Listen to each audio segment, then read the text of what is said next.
हाँ बच्चों, हमने लास्ट क्लास में क्या सीखा था? यूनिट डायमेंशन के ऊपर बेसिक बेसिक थोड़ा बहुत सीखा था। ठीक है, चलो आज कुछ थोड़ा सा आगे बढ़ते हैं। हेडिंग डालो प्रिंसिपल ऑफ होमोजेनिटी, समांगता का सिद्धांत। देखो मैं समझाता हूँ पहले, उससे पहले ये चीज है क्या। बेटा एक बात बताओ, छोटी सी बात मैं तुमसे डिस्कस करता हूँ। मैं यूँ कहता हूँ कि कभी भी हम मीटर में किलोमीटर को ऐड कर सकते हैं क्या? कर सकते हैं? नहीं कर सकते। मैं यूँ बोलूँगा कि 2 मीटर कपड़ा देना, मेरे पास शॉर्टेज हो गई तो मैं क्या बोलूंगा कि 2 मीटर और दे दो।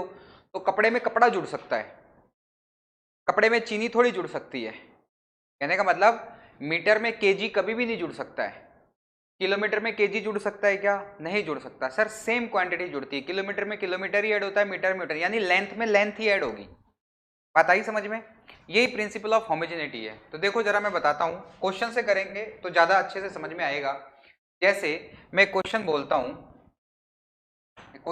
हूं, सपोज एक पार्टिकल है, वो कुछ इस तरीके से जा रहा है, x equals to A T plus B T square. Writing खराब आ रही है, कोई बात नहीं, तो दोबारा से लिख देते हैं।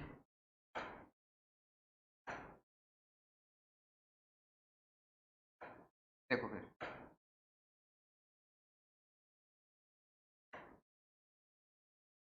x equals to A T plus B T square ऐसे लिखा, और यूं बोला calculate calculate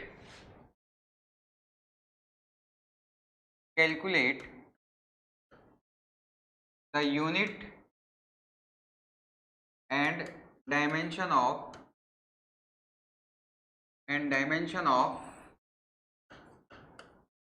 A and B.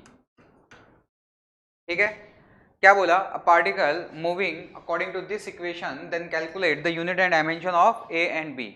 Hindi में बोलूं, कोई कण इस समीकरण के अनुसार गतिशील है तब ए तथा बी की मात्रक एवं विमाएं ज्ञात करो।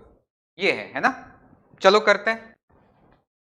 जैसा कि मैंने बोला कि बेटा x किस में होगा? x क्या है? दूरी है, डिस्टेंस है। t क्या है? टाइम है।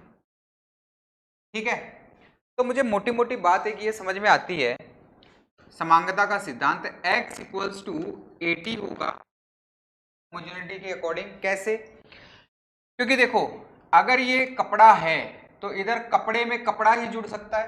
मेरे कहने का मतलब, अगर ये पूरे की यूनिट लेंथ है, L है, डायमेंशन L है, तो इस पूरे की जो होनी चाहिए L प्लस L के साथ कौन जुड़ेगा? L। समझ पा रहे हो मेरी बात को? किस तरीके से? जैसे मैं ऐड करूं 1 metre plus 1 metre equals to क्या मिला? 2 मीटर, यानी मीटर मीटर और मीटर। बात आई समझ में? थोड़ा थोड़ा समझ पा रहे हो? कहने का मतलब यह है कि जो डायमेंशन इसकी है वही मेरे इस साइड में होनी चाहिए। तो ओवरऑल इस पूरे की जो डायमेंशन है वो क्या आनी चाहिए? L आनी चाहिए। आनी चाहिए कि नहीं आनी चाहिए? तो बेटा L कब आएगी? जब L में L ही जुड़ेगा, कभी भी L में M तो जुड़ेगा नहीं। यही प्रिंसिपल ऑफ होमोजेनिटी है कि सेम टाइप के एलिमेंट्स सेम टाइप से ही जुड़ते हैं। ठीक है, सेम टाइप के एलिमेंट्स कहने का मतलब लेंथ में लेंथ ही ऐड होगी, लेंथ में कभी भी मास ऐड नहीं होगा। ठीक है, तो क्वेश्चन के अकॉर्डिंग चलते हैं, क्वेश्चन को देखते हैं जरा। देखो मैं इसको मिटा देता हूं, यहां से क्वेश्चन को पकड़ते हैं, फिर से यहां से वापस से देखते हैं। अब सीधा क्वेश्चन को लिख रहा हूं, जैसे x equals to A T plus B T square है ना, तो LHS, ये जो LHS है वो किसके इक्वल होना चाहिए? RHS के। बेटा LHS की डायमेंशन क्या है? L। तो इधर भी क्या होना चाहिए? ओवरऑल L ही आना चाहिए। इसका मतलब इस पूरे की डायमेंशन क्या होनी चाहिए? L प्लस, और इस पूरे की डायमेंशन क्या होनी चाहिए? L। तभी तो L प्लस L L देगा, तभी तो L प्लस L L होगा। तो देखते हैं जरा अकॉर्डिंग टू, यानी डायमेंशनली अगर मैं देखूं, विमाओं के आधार पर अगर मैं देखूं, तो जो इसकी विमा होगी, जो इसकी डायमेंशन होगी वो ही इसकी होगी, और जो इस पूरे की होगी वो ही इसकी होगी। तो चलो देखो देखते हैं, जैसे x इक्वल्स टू 80, ये किसके ऊपर बेसिस है? According to principle of homogeneity, according to principle of homogeneity, ठीक है, समांगता के सिद्धांत के अनुसार ये चीज इक्वल होगी। सिमिलरली क्या कह सकता हूं, x equals to B T square. मैंने क्या बोला कि ये तभी ऐड हो सकता है जब ये l हो ये l हो। तो देखो ये भी l है ये भी l है, तो ये इसकी डायमेंशन क्या होगी? l, और इस पूरे की डायमेंशन क्या होनी चाहिए? l, तभी इक्वल होंगे। सिमिलरली ऐसे ही मैं बोलूंगा इसकी पूरे की l होनी चाहिए, तो इसकी भी पूरे की l होनी चाहिए। अब निकाल लें a और b की। यहां से अगर मैं देखता हूं, तो देखो जरा, मुझे पता है x की l है और इस पूरे की l होनी चाहिए, लेकिन a इंटू टी मैं अलग अलग कर लेता हूं। t को किस में लिखेंगे? t से, ठीक है, टाइम है ना, तो इसको t से लिखेंगे। तो जो a की वैल्यू आएगी वो क्या आएगी? l अपॉन टी, ठीक है, ये इसकी डायमेंशन आ गई। सिमिलरली यहां से अगर मेरे को b की निकालनी है तो मैं क्या बोलूंगा? x upon T square, x upon T square.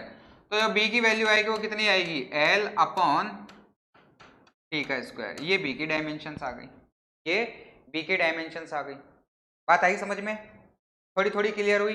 अच्छा 5% भी समझ में आया तो ठीक है, नेक्स्ट क्वेश्चन में और अच्छे से समझ में आ जाएंगी ये चीजें। एक बार फिर से समझा दूं इसको, एक बार फिर से देखो बेटा। प्रिंसिपल ऑफ होमोजेनिटी के अकॉर्डिंग क्या होता है कि दोनों इक्वेशन इक्वल के इस तरफ भी यूनिट एंड डायमेंशन सेम होनी चाहिए और इक्वल के इस तरफ भी यूनिट एंड डायमेंशन सेम होनी चाहिए। तो मैं क्या बोलूंगा? LHS इक्वल्स टू RHS होना चाहिए। तो x तो मीटर में कैलकुलेट होता है, तो मुझे पता है कि x की डायमेंशन क्या होगी? l। इसी वजह से ओवरऑल इस पूरे की डायमेंशन भी क्या होनी चाहिए? l होनी चाहिए। l होनी चाहिए तो AT की वैल्यू क्या हो गई? l। BT की वैल्यू भी क्या होनी चाहिए? l, क्योंकि l के अंदर l ही ऐड होता है, ठीक है। तो मैंने प्रिंसिपल ऑफ होमोजेनिटी के according to principle of homogeneity, समांगता के सिद्धांत के अनुसार मैंने क्या किया? x इक्वल्स टू 80 लिखा। 80 लिखा तो मैंने यहां से ये l है ये t है, a की वैल्यू मैंने ये निकाल ली। सिमिलरली मैंने वहां पे निकाल ली। चलो नेक्स्ट क्वेश्चन करते हैं, उससे आपको थोड़ी सी क्लियरिटी और आएगी। देखो जैसे नेक्स्ट क्वेश्चन देखो, जैसे मुझको यूं बोल दिया जाए कि सर एक इक्वेशन है p plus A upon V square v minus B equals to constant. ये बड़ी सारी किताबों में आपने देखा होगा, इक्वल्स टू कॉन्स्टेंट। यहां पर p मेरा प्रेशर है, p जो है वो क्या है? प्रेशर है। v क्या है? वॉल्यूम है। a एंड b क्या है? कॉन्स्टेंट्स हैं। तो आपको a और b की डायमेंशन निकालनी है, a एंड b की डायमेंशन निकालनी है। करें? चलो देखते हैं। अब यहां तो ये मल्टीप्लिकेशन के अंदर है बेटा, यहां तो ये किसमें है? यहां तो ये मल्टीप्लिकेशन के अंदर है। तो देखो जरा सॉल्यूशन को देखते हैं, यहां सॉल्यूशन को देखते हैं, थोड़ा सा अलग करते हैं। p plus A upon V square, ठीक है, इक्वल्स टू कॉन्स्टेंट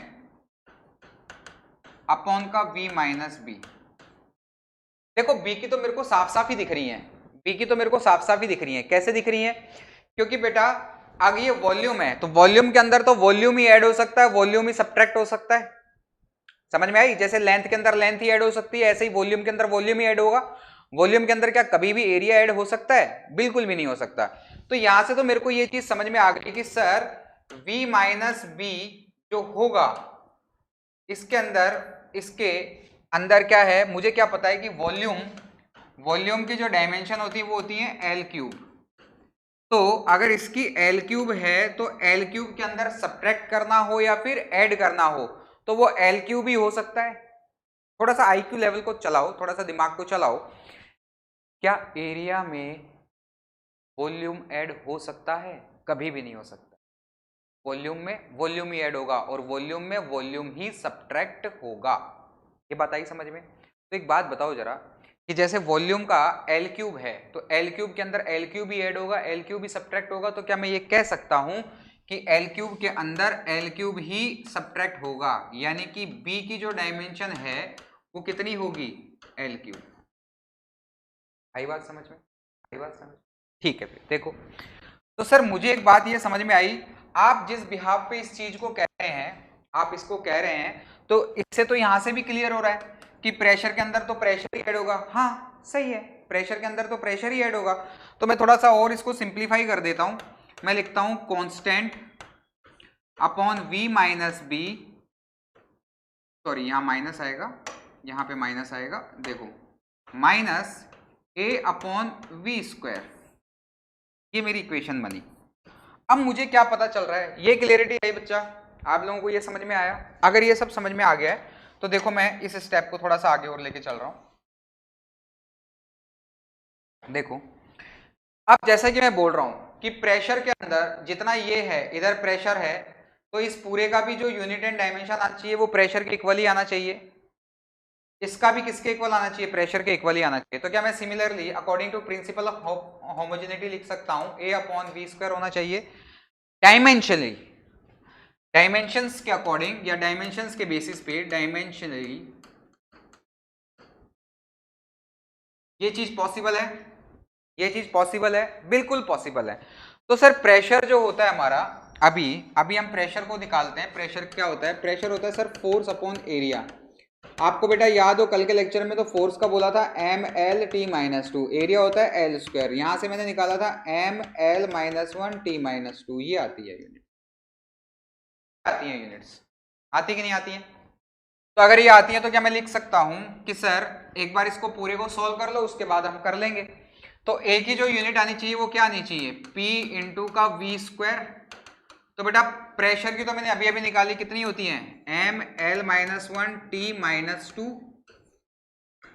वॉल्यूम होता है एल क्यूब और पूरे का स्क्वायर। तो जो ए की डायमेंशंस आएंगी वो कितनी आएंगी, M L minus one T minus two L की पावर सिक्स, एल की पावर सिक्स। तो बेटा जो ए की वैल्यू आएगी वो कितनी आएगी, मैंने सब सही किया,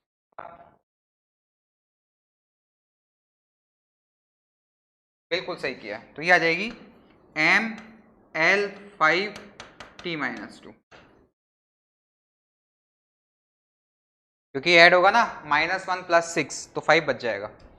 ठीक है, ठीक है, ठीक है, ठीक है, ठीक है, ठीक है। नेक्स्ट क्वेश्चन करें, और क्वेश्चंस करते हैं, थोड़ा सा और हमें समझ में आएगा। इसको पूरे स्क्रीन को क्लियर कर देते हैं। उससे पहले एक छोटा सा कंसेप्ट, उससे पहले एक छोटा सा देखते हैं कॉन्सेप्ट। बेटा अगर कोई मेरे को बोले 2 की पावर ax, वो बोलेगा कि a की यूनिट और डायमेंशन बताओ, a की यूनिट एंड डायमेंशंस बताओ, बताओ। कोई मुझे कहते a की यूनिट एंड डायमेंशन बताओ, तो क्या मैं बता सकता हूं, बोलो, बता सकता हूं कि नहीं बता सकता हूं? बता सकता हूं सर, कैसे? भाई सर ये तो कांस्टेंट है, जैसे मैं बोलूंगा 2 की पावर स्क्वायर तो क्या आएगा, 4 ही आएगा। 2 की पावर 3 8 आएगा, बोला आएगा कि नहीं आएगा? यानी सर ये जो कांस्टेंट है पूरा कांस्टेंट है, इसकी पावर भी तो कांस्टेंट ही आएगी, कांस्टेंट ही आएगी, ये चीज कांस्टेंट होगी। तो क्या बोल सकता हूं a इंटू एक्स क्या होगा, ए एक्स इक्वल्स टू कॉन्स्टेंट होगा। और बेटा कांस्टेंट की तो ना कोई यूनिट होती है ना ही कोई डायमेंशन होती है। अगर मैं यहां पर बोलूंगा तो मैं क्या बोल सकता हूं सर, a आएगा कांस्टेंट ऑब्लिक एक्स, समझना, यानी जो a की डायमेंशन आएगी वो आएगी 1 अपॉन एल, 1 अपॉन, क्योंकि कांस्टेंट की ना यूनिट है ना डायमेंशन है, कुछ भी है ना, तो ऊपर जाकर कितना आ जाएगा सर, ये l माइनस वन आ जाएगा, l माइनस वन आ जाएगा। चलो इसी के बिहाफ पे क्वेश्चन करें, एक क्वेश्चन करें, देखो एक क्वेश्चन देखते हैं, देखो जरा इसको क्वेश्चन देखते हैं फिर इसके ऊपर एक। जैसे कोई पार्टिकल है वो कुछ इस इक्वेशन के अकॉर्डिंग चल रहा है, V naught alpha 1 minus C alpha T, आपसे बोल दिया जाता है, देखो दिखने में बहुत बेहतरीन क्वेश्चन दिख रहा है, बहुत जबरदस्त दिख रहा है ये, लेकिन कुछ भी नहीं है, टाइम पास सवाल है बिल्कुल ही। देखो जरा यूं बोल दिया जाता है कि अल्फा और वी नॉट की यूनिट एंड डायमेंशन बताओ, डायमेंशन बताओ, क्या बताओ, डायमेंशन क्या होंगी, डायमेंशन क्या होंगी। तो बेटा जैसे मैंने कॉन्सेप्ट बताया था, मैंने यहां से क्या देखा कि सर ये सी है और सी क्या है, यहाँ पे कांस्टेंट है, और सर कांस्टेंट की पावर अल्फा टी है, तो इसका मतलब कांस्टेंट की वैल्यू कुछ भी होगी, ये 2 भी हो सकता है, 3 भी हो सकता है, 4 भी हो सकता है, 5 भी हो सकता है, लेकिन ओवरऑल आना क्या है, कांस्टेंट ही आना है। तो यहां से मैं क्या बोलूंगा कि सर ये जो है alpha T equals to constant हो गया। यहां से सर मुझे अल्फा की डायमेंशन मिली कांस्टेंट अपॉन का टी, यानी सर अल्फा मुझको मिल गया 1/t, यानी सर अल्फा की वैल्यू आएगी t की पावर -1। एक तो पार्ट मेरा ये सॉल्व हो गया, एक तो पार्ट मेरा ये सॉल्व हो गया। अब ये सॉल्व हो गया तो देखो बहुत इजी है, यहां से तो साफ पता चल रहा है। सर मैं एक काम करता हूं, x इक्वल्स टू अंदर मल्टीप्लाई कर देता हूं V naught alpha minus V naught alpha C alpha T. अब भाई मुझे क्या पता है सर इसकी क्या है, लेंथ डायमेंशन l होगी, तो मुझे ये पता है कि इस पूरे की भी डायमेंशन क्या होनी चाहिए, l ही होनी चाहिए, पूरे की भी डायमेंशन क्या होनी चाहिए, l ही होनी चाहिए। तो अगर ये l ही होगी तो इसके अंदर से l ही सब्ट्रैक्ट होगा, तो इसकी भी l होगी। According to principle of homogeneity, समांगता के सिद्धांत के अनुसार ये चीजें होनी चाहिए।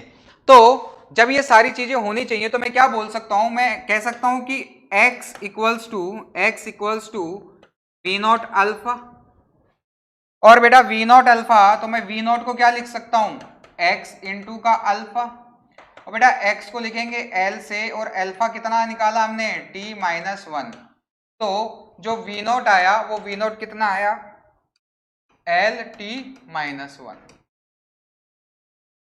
आया। समझ में आएगा आपको, क्लियरिटी आई। एक क्वेश्चन और करते हैं, चलो थोड़ा सा और आपको क्लियरिटी, जब तक आपको समझ में नहीं आ जाएगा तब तक अपन पीछे नहीं हटेंगे। देखो जरा फिर एक और क्वेश्चन करते हैं, और क्वेश्चन करते हैं, जितना ज्यादा प्रैक्टिस करेंगे उतना ज्यादा आएगा ना। तो फिर देखो एक क्वेश्चन और देखो, एक क्वेश्चन और देखो जरा यहाँ पे, जैसे जैसे यूं बोल दिया जाए, क्या कलर लेंगे, ये ले लेते हैं, दिख रहा है ना, बिल्कुल दिख रहा है सर, स्मार्ट बोर्ड है, फायदा उठाएंगे। जैसे सिंपली एक क्वेश्चन दे दिया कि सर पोटेंशियल एनर्जी है, potential energy U equals to A √x upon का B प्लस x², समझना चीज को, समझना ठीक है। तो जब ये सारी चीजें हो गई तो मुझसे क्या बोला गया है कि सर A का क्या होगा डायमेंशन और B का क्या होगा, और यूं बोला गया है कि x क्या है, x डिस्प्लेसमेंट है, और U क्या है, पोटेंशियल एनर्जी है। x डिस्प्लेसमेंट है और U क्या है, पोटेंशियल एनर्जी है। तो बड़ी अच्छी बात है। तो यूनिट एंड डायमेंशन के अकॉर्डिंग अगर चीज देखी जाए तो बेटा मैं क्या बोलूंगा, मैं ये बोलूंगा कि सर ये जो पोटेंशियल एनर्जी है U, पोटेंशियल एनर्जी है तो एनर्जी की कल हमने यूनिट एंड डायमेंशन क्या पढ़ी थी सर, कल हमने यूनिट एंड डायमेंशन पोटेंशियल की ये एनर्जी की पढ़ी थी ml²t-2, ये हम पढ़ के आए थे एनर्जी की। चलो बहुत अच्छी बात। बी की तो मुझको डायरेक्ट ही पता चल रही है, बी की तो मुझको डायरेक्ट ही पता चल रही है। कैसे कि सर बी जो है ये x² है, यानी b प्लस x² है। x² के अंदर तो x² ही ऐड हो सकता है, x² के अंदर तो बेटा क्या हो सकता है, x² ही ऐड हो सकता है। तो यहां से मैं बोलूंगा कि सर ये l² है तो b की भी l² होनी ही चाहिए, बिल्कुल सही बात। तो बेटा b की जो यूनिट एंड डायमेंशन होंगी वो क्या होंगी, डायमेंशन बोलूंगा l² हो गई सर, क्या हो गई l²। अब मुद्दा फंसता है सर a का, a को कैलकुलेट करना है, तो चलो करते हैं जरा a को कैलकुलेट। सर u की डायमेंशंस लिख देता हूं ml2t-2, और सर a को लिखूंगा l की पावर, सब डायमेंशन लिख देता हूं चीजों को, और ये sir l² plus l², overall 2l² नहीं होगा, a इंटू एल की पावर 1/2 अपॉन का एल स्क्वायर, और इधर जो चल रहा है उसको चलने दो, ml² t-2। ठीक है सर, मैं एक काम करता हूं, इस एल स्क्वायर को इधर ले आ जाता हूं, तो मैं क्या बोलूंगा, a एल की पावर 1/2, और ये इधर हो जाएगा सर m एल की पावर, इधर हो जाएगा m एल की पावर 4, बेटा 2 इंटू 2 4 हो गया ना, t-2। ये चीजें आई समझ में सर यहां तक। अब यहां से तो सर बहुत ही आसान हो गया, यहां से तो सर ये बहुत ही ज्यादा आसान हो गया। कैसे कैसे देखो, ml4 t-2 डिवाइड में कर दो l की पावर 1/2 इक्वल्स टू a, ये आया। अगर यहां तक मेरे को सारी बातें समझ में आ गई तो बेटा देखो जरा, a तो अब सिंपली कैलकुलेट हो ही गया, ml4 माइनस 1/2 t की पावर -1/2, इसको ऊपर लेकर के जाएंगे। ठीक है, जब इसको ऊपर लेके गए तो सर मुझको पता चला कि 2 4 8, यानी कि ये आ गया m1 l की पावर 7/2 t की पावर -2, ये मेरा आंसर आया a का। क्लियरिटी आई, थोड़ा थोड़ा समझ में आया।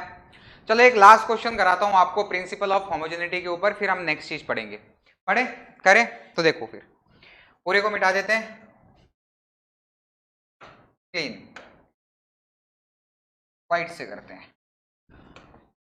देखो दिखने में कितना जबरदस्त क्वेश्चन लगेगा और बहुत ही टाइम पास क्वेश्चन है, ये एच सी वर्मा का क्वेश्चन है, एच सी वर्मा मिलेगा आपको। जैसे dx अपॉन 2ax माइनस का x² की पावर 1/2 इक्वल्स टू a की power n sine inverse x upon a minus 1, n का वैल्यू क्या होगा, n का वैल्यू क्या होगा, करें जरा। तो बेटा देखो यहां से मुझे एक बहुत अच्छी बात समझ में ये आ रही है, बहुत अच्छी बात समझ में जो आ रही है वो ये आ रही है, देखो कि सर a की वैल्यू को तो मैं तुरंत ही कैलकुलेट कर सकता हूं। कैसे? अच्छा एक बात बताओ, तुम मुझे बताओ साइन इनवर्स 1/2 क्या होता है? 30 डिग्री, सब जानते हैं। तो सर मैं क्या देख पा रहा हूं कि साइन इनवर्स के साथ ये अंदर एक कांस्टेंट टर्म आ रही है, और कांस्टेंट टर्म की तो ना कोई यूनिट होती है ना तो कोई डायमेंशन होती है, सही कह रहा हूं? तो सर a की वैल्यू मैं यहां से कैलकुलेट करके निकाल सकता हूं, x/a minus 1 equals to constant होगा सर। अगर सर ये कांस्टेंट होगा तो क्या मैं लिख सकता हूं x/a equals to constant plus 1, और ये अपने आप में एक नया कांस्टेंट k कह सकता हूं। तो यहां से मैं क्या कह सकता हूं sir, x/a equals to k into का a।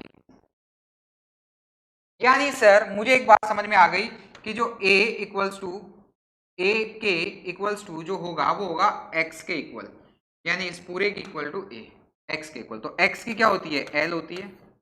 तो सर यहां से इसकी तो डायमेंशन है ही नहीं, तो यानी a इक्वल्स टू किसके इक्वल हो जाएगा, l। जिन बच्चों को डाउट है, जिनको ऐसे समझ में नहीं आया, तो उनके लिए दूसरा प्रॉपर जो हम स्टार्टिंग से करते आ रहे हैं। एक बात बताओ, x² के अंदर, बेटा एक बात बता, x² के अंदर ऐड क्या होगा, x² ही होगा, x² ही होगा। x² की डायमेंशन क्या बनेगी, l² बनेगी।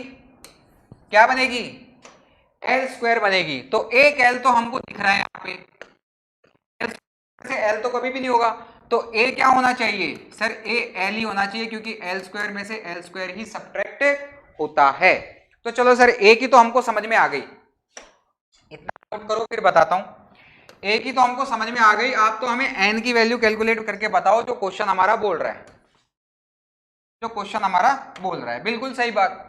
तो देख बेटा, ऊपर वाला स्मॉल डिस्प्लेसमेंट है, पर है तो लेंथ ही, तो ऊपर वाले को l से लिखेंगे, l² माइनस l² की पावर 1/2 इक्वल्स टू l की पावर n, और ये पूरा का पूरा कांस्टेंट ही है। साइन इनवर्स 1/2 30 डिग्री आता है ना कांस्टेंट, कोई मतलब नहीं।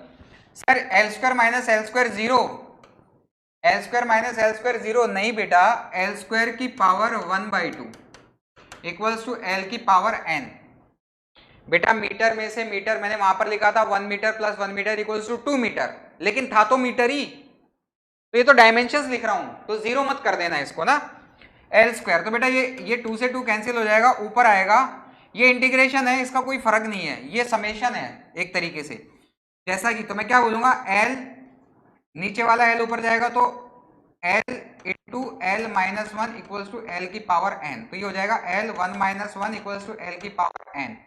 यहां से क्या पता चला, एल की पावर 0 इक्वल्स टू एल की पावर एन। यानी मुझे क्या क्लियरिटी समझ में आई कि सर एन इक्वल्स टू 0। तो ये जितने भी चारों पांचों क्वेश्चंस थे ये किसके ऊपर बेस्ड थे बेटा, प्रिंसिपल ऑफ होमोजेनिटी के ऊपर थे। आप लोगों को समझ में आए, अच्छे से समझ में आए, सच सच बताओ। चलो अब इन्हीं यूनिट एंड डायमेंशंस के ऊपर कुछ क्वेश्चंस और करते हैं हम, एक नई वैरायटी देखते हैं। To check the correctness of formula.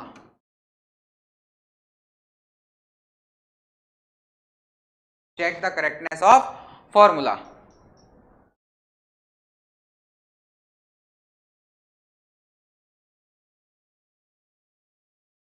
To check the correctness of formula. तो देखो फॉर्मूला का करेक्टनेस हम कैसे चेक करेंगे, वो डायमेंशनली हम चेक कर सकते हैं। ठीक है, देखो जरा, जैसे हम बचपन में अभी अभी सारी इक्वेशंस पढ़ के आए हैं, देखो मैं उन सभी इक्वेशंस के ऊपर बात करूंगा कैसे हम करेक्टनेस को चेक कर सकते हैं। ये नेक्स्ट वैरायटी आ गई।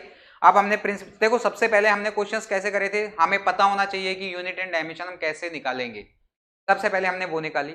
दूसरे पार्ट में हमने क्या देखा कि प्रिंसिपल ऑफ होमोजेनिटी के ऊपर क्वेश्चंस कैसे होते हैं। नेक्स्ट वैरायटी अब देखो कि करेक्टनेस कैसे चेक करते हैं, कि कौन सा फॉर्मूला डायमेंशनली, वर्ड्स पे ध्यान देना, डायमेंशनली विमाओं के आधार पर सही है, करेक्ट है। तो देखो जरा, मैंने इक्वेशन ऑफ मोशंस पढ़ी है, मुझे अभी फिलहाल तो वही याद है क्योंकि मैं 10th पास करके आया हूं।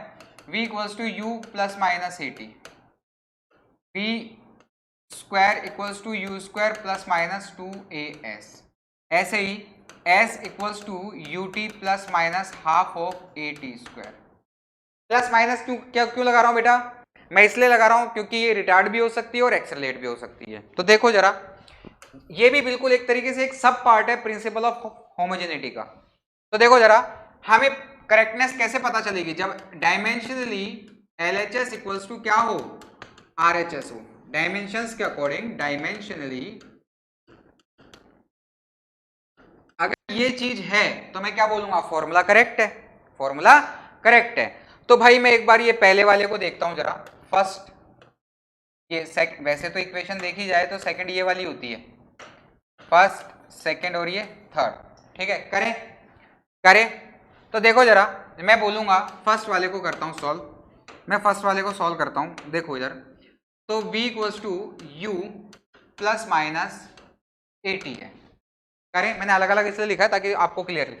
ये वेलोसिटी होती है, वेलोसिटी की होती है सर मीटर पर सेकंड, सर ये भी मीटर पर second, plus minus sir acceleration होता है मीटर पर सेकंड का स्क्वायर इनटू टाइम हो गया सेकंड।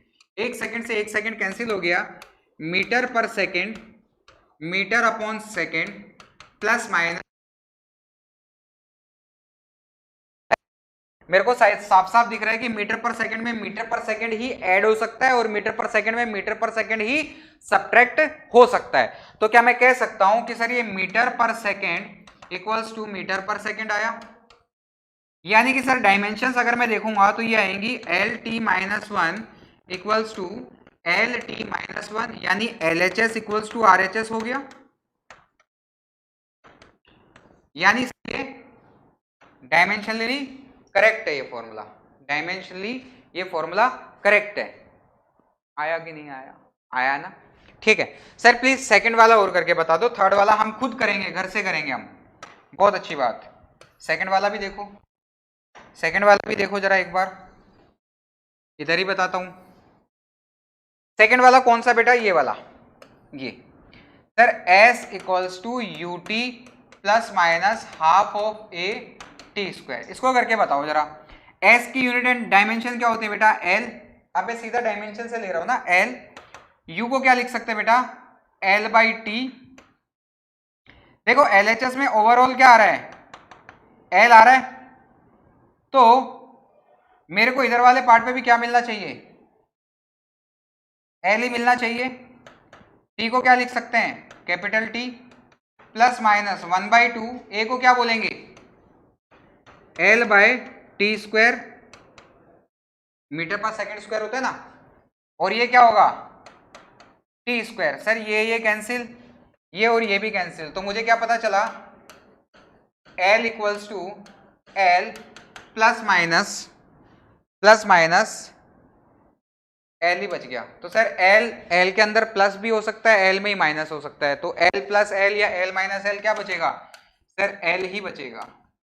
तो ये भी sir dimensionally LHS equals to RHS हो गया, ये भी LHS इक्वल्स टू RHS हो गया। आई बात समझ में? ठीक है, थर्ड वाला बेटा आपके लिए हो गया होमवर्क, ये सही है, बस आपको चेक करना है ये करेक्ट है या नहीं है।